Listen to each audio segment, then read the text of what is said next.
Welcome back, everybody. My name is Mike Gazzardo, and we have come to the conclusion of our 5-week study. I can't believe it's already here, but we are at the final 2 chapters this week, chapters 9 and 10, and hopefully this whole process of just understanding the life and the level of transformation that God has in store for you, and then grasping these practical keys of how to get there, coming through surrender, and then how do we surrender, going through this whole process of removing the original deception, repositioning our view of God, and allowing us to draw near to Him in a way that transforms us deeply and gives us a new nature that's able to follow Jesus and experience the life that He has for us. Hopefully this is all kind of come full circle now and is making sense in your mind, and hopefully not just making sense in your mind, but you're actually walking it out. Again, I say this over and over again, and I'll probably mention it later in our time together right here as well, but this is where transformation happens. So, let's just kind of to dive into the chapters here. Chapter 9 obviously was just some stories, my personal stories of surrender, and hopefully you had a good time laughing at my expense, or just kind of hearing some of my process through letting go of certain issues in my life and how to hear God and what that looks like. And the purpose of that was just to give you some practical examples of how this kind of surrender plays out in your life on a daily basis, and how God may speak to you, or what it may look like. And so hopefully you were able to draw some correlations, maybe to some things God was already speaking to you in your own life, and maybe you've been telling yourself that you were crazy or this isn't God, and then you read some of those and go, nope, okay, I think this is the Lord speaking to me in my life. So, and then of course the last chapter, you guys, we just kind of went through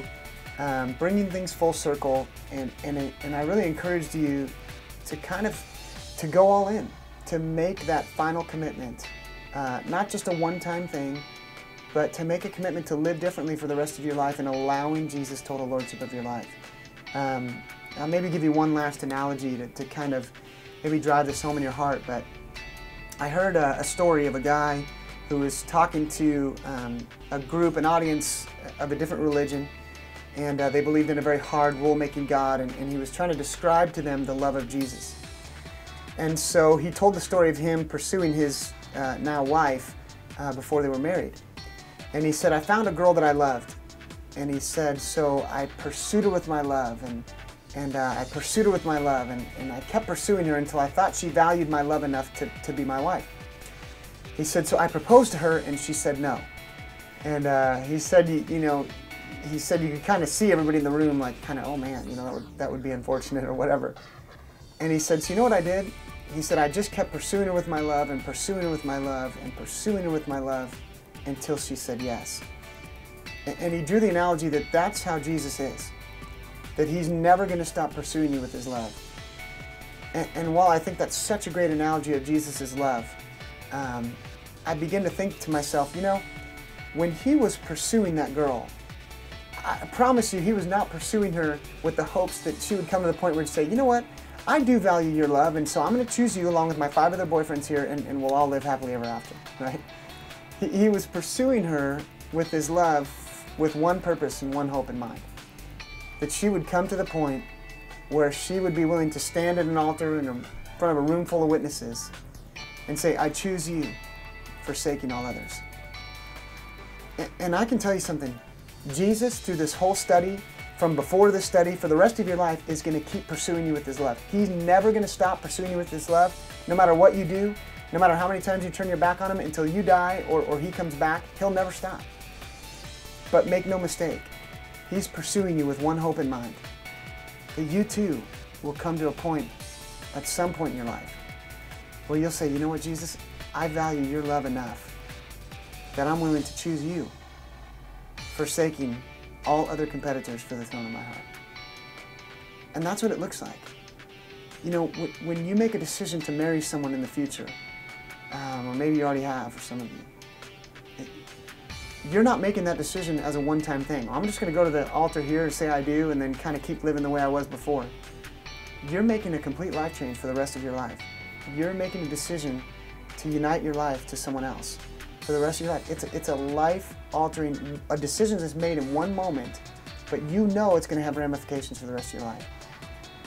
I want to encourage you one last time to make a commitment to Jesus like that. To make a commitment much like you would a marriage, much like that kind of ramifications, that with full knowledge of the effect that it's going to have on the rest of your life, would you be willing to stand, whether it's in a room full of witnesses or whether it's by yourself, and say, Jesus, I choose you, forsaking all other competitors for the throne of my heart. And not just choose you for today, but I'm going to spend the rest of my life walking out that commitment.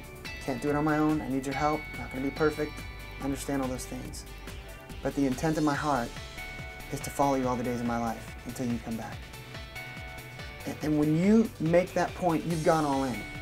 You've crossed over the line, the point of no return. And when you walk that out, though it will be imperfectly, when you choose to walk that out on a daily basis, God's supernatural power begins to transform your life every day through each small surrender, through each small decision. Even through our failures, He strengthens us. And what happens is you look back several weeks, several months, several years down the road, and all of a sudden you look and you go, I cannot believe how greatly God has transformed my life. I never knew that walking with Jesus could be like this, that I could experience Him in such tangible ways, that I could hear His voice so consistently, that I could see Him working in my circumstances of my life on such a regular basis, that I would experience freedom and transformation and healing in my heart and the promises that, like the ones I talked about at the beginning of the book, you know, His joy and peace actually being real and tangible in my life. Because you will. I'm living proof, and there's many others that are living proof of that. But it starts with that moment. All the things that I've told you in this book have hopefully brought you to the point where you know how and are able to and desire to make that kind of a commitment to the Lord and walk it out. So I encourage you to do that. Maybe during your small group time. Maybe you know, your small group leader is going to give you a chance to pray. If you didn't pray that prayer at the end of the book, you know, maybe he's going to give you a chance to do that tonight. You can do that, or maybe you need to go home after this time, and if you haven't yet, and say, okay, God, I'm all in. I'm willing to make that commitment to walk with you from this point forward. Let me tell you something else too. This is not meant to be the end of a study or the end of a book, and then things go back to normal. What it's meant to have done is to give you understanding and revelation that you then begin to continue living differently. So it's not the end of a study, but the beginning of a whole new way of living for the rest of your life. If you were to start a workout program to get in shape, and you did it for 5 weeks, you'd be experiencing some results. But if you stopped after those 5 weeks, you know, things are going to go back to normal.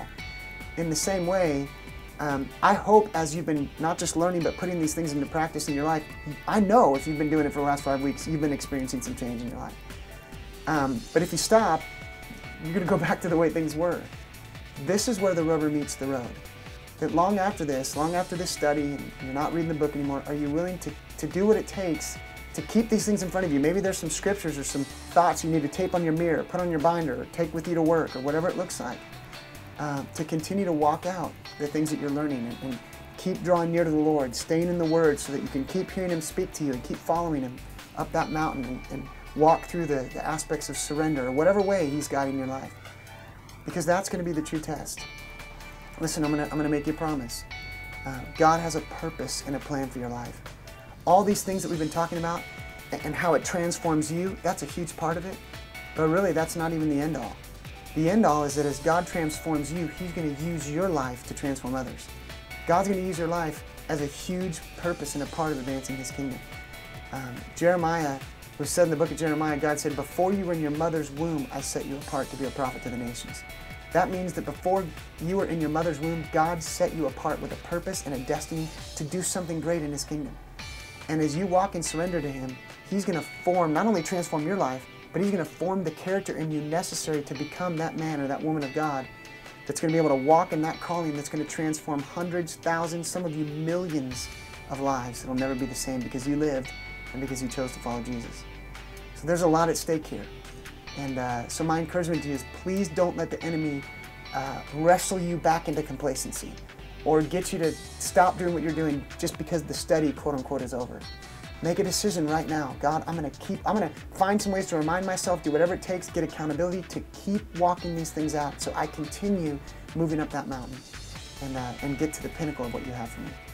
Guys, there is a pinnacle. There's a fullness of life, a calling that God has for you.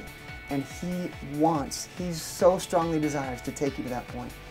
He just wants us to surrender and say, okay, I'm willing to follow you. And as long as we're willing to follow him, he'll help us. He'll get us there.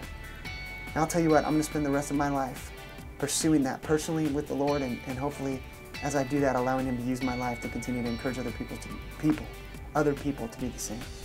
And so I'm going to keep pursuing to the pinnacle, and I hope that you'll join me in your own walk. And hopefully I'll see you at the top when Jesus comes back, and we can share stories of how we surrendered and how God used our life to experience him personally, and for him to use us to lead others to that same experience. So God bless you guys. I'm so proud of you for going through this process, for getting to the end of the book. And I look forward to plugging in with you more. So love to keep up with you guys and just keep pouring into your life.